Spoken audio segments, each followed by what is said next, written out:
who actually go to school full-time 5 days a week. But I was able to commit to getting this done, literally on Monday. It left me plenty of time to procrastinate on buying the pair of shoes to wear to this pandemic wedding suddenly taking place on the Piscataqua River in beautiful, well-known, and nearby to every single person here at this wedding.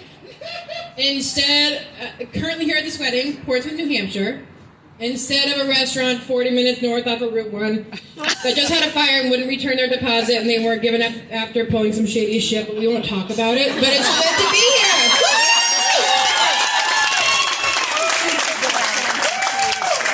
So, I want to let you know that I'm going to skip every cliche Of course. normally heard at weddings during speeches because I find them incredibly thoughtless and disgustingly boring. But if I were sitting in an audience and someone got up and demanded my attention, the last thing I want to hear is how sweet and kind and caring that person is, or how sweet this couple was made for each other. My God, please. The only thing made for Zach is unseasoned hamburger meat rolled into a quesadilla topped with ketchup, and the only thing made for Christina is a Michelin star menu made of all the things Zach is unwilling to try. So, let's keep our fingers crossed for this couple.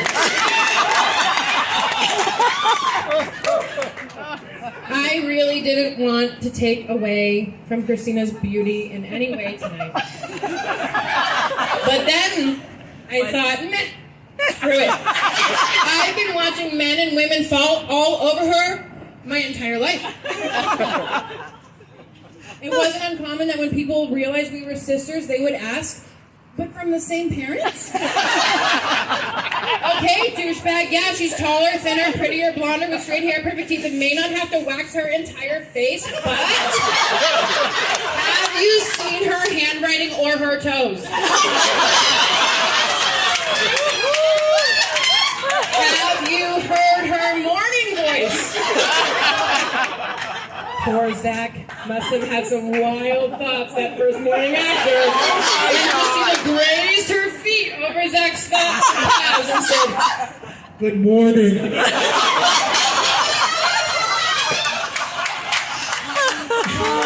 Have you tried to listen to Christina tell a story?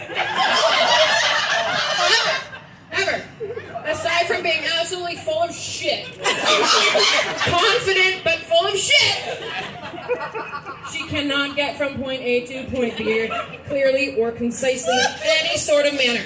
I know she tries, and you'll be running through all the letters of the alphabet like, where the f*** are we going here? But, yeah, her story, she tries. And when she comes to your table, you'll see this and figure it out. But if you know, you know.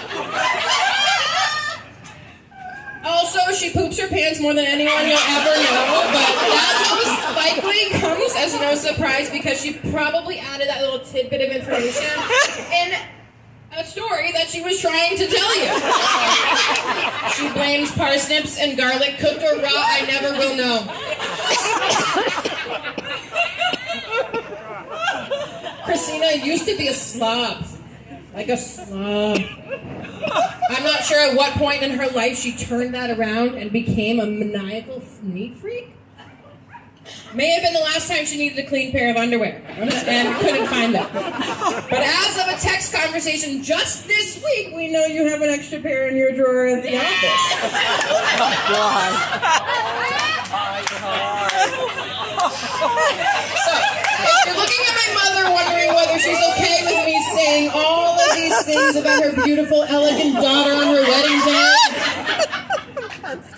I'm sure she's not excited, but if you haven't noticed, 6 months ago I got this giant tattoo on my arm, so she's pretty used to feeling uncomfortable in situations and pretending she doesn't care, but really dying on the inside. Anyway, moving on.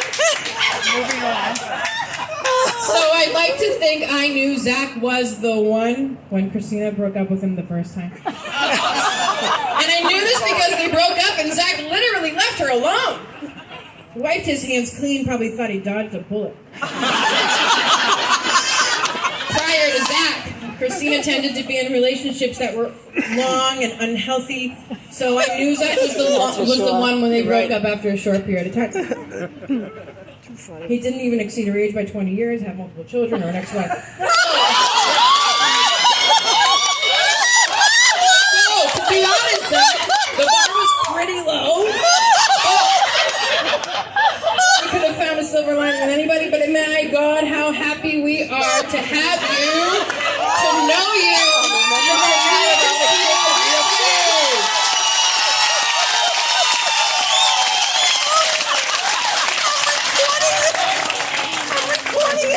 I will be damned if I get emotional and say too much about my amazing sister, my best friend, my other half, my absolute world, because that's not me and that's not us. So I'll say this about you, Zach. You've been the brightest light in all of our lives and filled an unknown emptiness we had before you came into this family. So raise your glasses to what I'd like to call an average couple at best.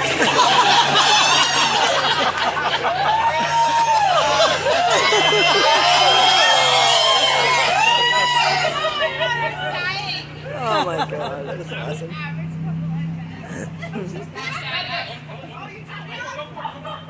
Hashtag average couple at best.